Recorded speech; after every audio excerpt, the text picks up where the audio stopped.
Hello commando, আসসালামু আলাইকুম। Welcome back to another class. আজকের ক্লাসে আমরা ফ্রি ট্রান্সফর্ম টুল নিয়ে কথা বলবো। সো এই টুলসটার মধ্যে আরও কতগুলো সাব টুল আছে, সেগুলো নিয়ে কথা বলবো। তো চলুন সময় না বাড়িয়ে সরাসরি সফটওয়্যারে চলে যাই।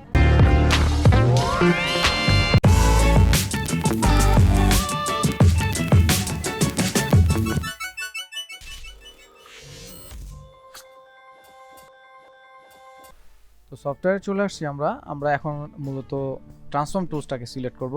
তো টুলস বারটা যদি দুইটা কলামে থাকে সেই ক্ষেত্রে আপনি নর্মালি আমরা গত পর্বে যেই রিশেপ টুলসটা দেখলাম অথবা স্কেল টুল, সেটার নিচে আমরা ফ্রি ট্রান্সফর্ম টুলসটা পাবো।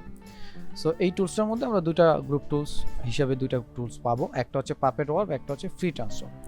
সো ফ্রি ট্রান্সফর্ম টুলসটাকে সিলেক্ট করলে আমরা যখন শেপ তৈরি করব, শেপ তৈরি করলে এটার মধ্যে আরও 4টা সাব টুলস চলে আসবে। সো আমরা মূলত এই টুলসটাকে একটু বের করে নিচ্ছি, বাহিরে করে নিয়ে আসলাম। সো আমি একটা শেপ তৈরি করলাম। সো নর্মালি এভাবে একটা শেপ তৈরি করলাম। সো এখন আমি যদি ট্রান্সফর্ম টুলসে ক্লিক করি তবে আপনারা দেখতে পাবেন এখানে 4টা আরও সাব টুলস চলে আসছে ট্রান্সফর্মের মধ্যে। তো প্রথম যে টুলসটা আছে এই টুলসটা হচ্ছে লিঙ্ক বা কনস্ট্যান্ট আমরা যেটা বলি, এটা হচ্ছে ট্রান্সফর্মের কাজে ব্যবহার করা হবে। সো আমরা নর্মালি যে ট্রান্সফর্মটা সিলেকশন টুলসে করতেছিলাম সেই কাজটা আমরা মূলত এই ট্রান্সফর্ম টুলসে করতে হবে, মানে ফ্রি ট্রান্সফর্ম। সো আপনি এখানে আসলে যেভাবে চান সেভাবে বড় ছোট যেভাবে চান সেভাবে করতে হবে। সো এই ক্ষেত্রে অল্টার ধরবেন।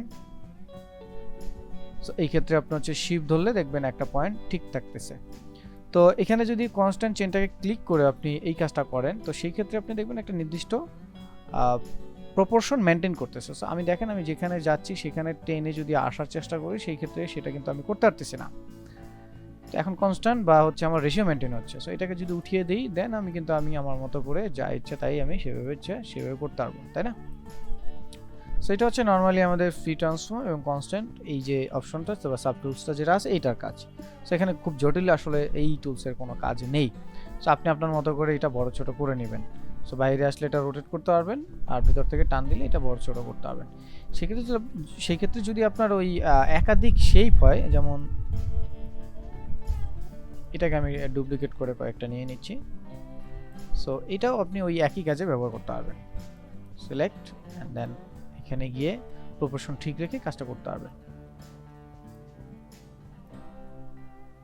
ঠিক আছে? ওকে, তারপরে যেটা আছে এটা হচ্ছে পার্সপেক্টিভ টুলস। সো পার্সপেক্টিভ টুলসের কাজ হচ্ছে আমরা নর্মালি যেই পার্সপেক্টিভ চেঞ্জ বা মুডটা যেটা দেখি সেটাই আসলে পার্সপেক্টিভ টুলসের কাজ। যেমন এটাকে সিলেক্ট করে পার্সপেক্টিভ টুলসে গিয়ে এইভাবে করে দিতে পারবেন, এইভাবে করে দিতে পারবেন। আপনি যদি কোনো টেক্সট লিখেন, যেমন হচ্ছে পার্সপেক্টিভ যদি আমি লিখি, সো পার্সপেক্টিভ আমি লিখে নিলাম, সাপোজ এটাকে সিলেক্ট করলাম, দেন হচ্ছে আমরা পার্সপেক্টিভ টুলসে যাব অ্যান্ড দেন আপনি আপনার মতো করে এটাকে কন্ট্রোল করে নিতে হবে। আচ্ছা, সেই ক্ষেত্রে টেক্সটে আমরা সরাসরি করতে পারি না। তো টেক্সটের ক্ষেত্রে আমরা যেটা করব এটাকে আউটলাইন করে নেব। সো আউটলাইন করার পর আপনি এই কাজটা করতে পারবেন, তখন এটা আসলে টেক্সট থাকে না, এটা শেপ হয়ে যায়, দেন আপনি আপনার মতো করে এই কাজটা করতে পারবেন। সো এরকম অনেক কিন্তু আমরা ইউজ হতে দেখছি, তাই না? এটাকে অল্টার ধরে ধরেন আমি এটা কপি করে নিলাম, দেন নিচে যেটা আছে এটাকে নর্মালি আমি এভাবে করে নিলাম। যেভাবে চান আপনারা ঠিক সেভাবে করে নিতে পারেন। সো আমি এটাকে ধরেন একটু রোটেট করে নিচ্ছি, সাপোজ এভাবে রোটেট করে নেই অ্যান্ড দেন পার্সপেক্টিভ যে টুলসটা আছে সেটা দিয়ে ধরেন আমি এভাবে ছড়াই নিচ্ছি, নিচ থেকে এসে ছড়াই দিচ্ছি এরকম। এরকম হয়তো বা আপনারা অনেক ইফেক্ট দেখছেন বা আপনারা হয়তো বা ব্যবহার করছেন। সেক্ষেত্রে আমরা কিন্তু এই টুলসটার মাধ্যমে এই কাজটা করতে পারি। এখন আপনি জাস্ট আপনার মতো একটা কালার দিয়ে দেন, একটা শ্যাডো ফিল হচ্ছে, তাই না? সো এরকম আমরা যদি চাই পার্সপেক্টিভ টুলসের কাজটা করতে পারি। সো এই সবগুলো শেপকে আমরা সিলেক্ট করে জাস্ট পার্সপেক্টিভ টুলসে গিয়ে ওই একই কাজটা কিন্তু করে দিতে পারি। আছে দেন যদি আমরা এই দিকে আসি, সো এই দিকে দেখতে পাচ্ছি। আপনারা যদি খেয়াল করেন, আমি যদি এখান থেকে 4টা শেপ নেই, আমরা যদি গুগলে গিয়ে একটু সার্চ করি, নর্মালি এখানে উইন্ডোজ ফটো বা লোগো লিখে যদি আমরা সার্চ দিই, উইন্ডোজ লোগো লিখি, সো উইন্ডোজ লোগো। তো এই যে আমরা যে শেপটা এখানে দেখতে পাচ্ছি, আমরা চাইলে কিন্তু এই শেপটা পার্সপেক্টিভ টুলসের মাধ্যমে চাইলে করতে পারি।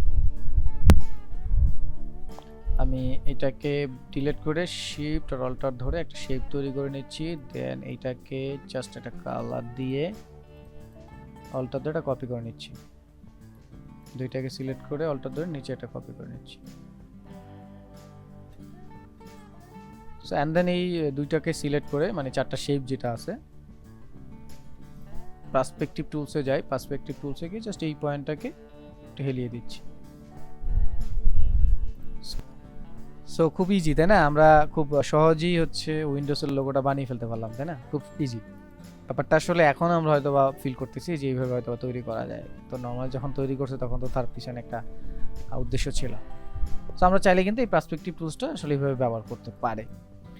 এরপরে যেই টুলসটা আছে এটা হচ্ছে distort tools. So distort tools আবার যেটা করে, আপনি চাইলে নর্মালি ডিরেক্ট সিলেকশন টুলস দিয়ে তো এই পয়েন্টগুলো এইভাবে এদিকে দিকে নিয়ে আপনি চাইলে কাজ করতে পারেন, কিন্তু যদি এইরকম হয়, সাপোজ এইটার কথা আমরা যদি চিন্তা করি, এই যে এতগুলো শেপ আছে সেটার কথা যদি চিন্তা করি, ধরেন এখন আমি এই যে সবগুলো শেপের পয়েন্ট আমরা চাচ্ছি এখানে আনতে, সেক্ষেত্রে কিন্তু ডিরেক্ট সিলেকশন টুলসে এই কাজটা করে না। এই কাজটা হচ্ছে একটা টুলসে মানে একটা শেপের উপরে একটা পয়েন্ট এই কাজটা করে। বাট আপনি যখন এই সবগুলো সিলেক্ট করে আপনি ডিস্টর্ট টুলসে যাবেন, সো ডিস্টর্ট টুলসে যখন আপনি এডিট করবেন তখন কিন্তু একটা পয়েন্ট না, এই পুরো শেপের সবগুলো পয়েন্টই আসলে এটার সাথে কন্ট্রোল হয়ে যাবে।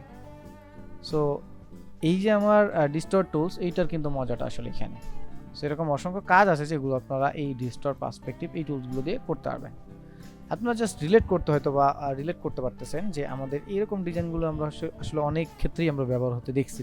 যেমন এইরকম ডিজাইন আপনারা বিভিন্ন ব্যাকগ্রাউন্ডে ব্যবহার হতে দেখবেন, পিছনে আসলে আলো কাজে অথবা ফ্লোরে এরকম ডিজাইন আপনারা দেখবেন। সো আসলে আউটপুট আপনারা যেখানেই ব্যবহার করেন জাস্ট রিলেট যদি করতে পারেন যে এই কাজটা আমরা এই টুলসে করতে পারি, তাহলে ওই টুলসের আসলে সার্থকতা।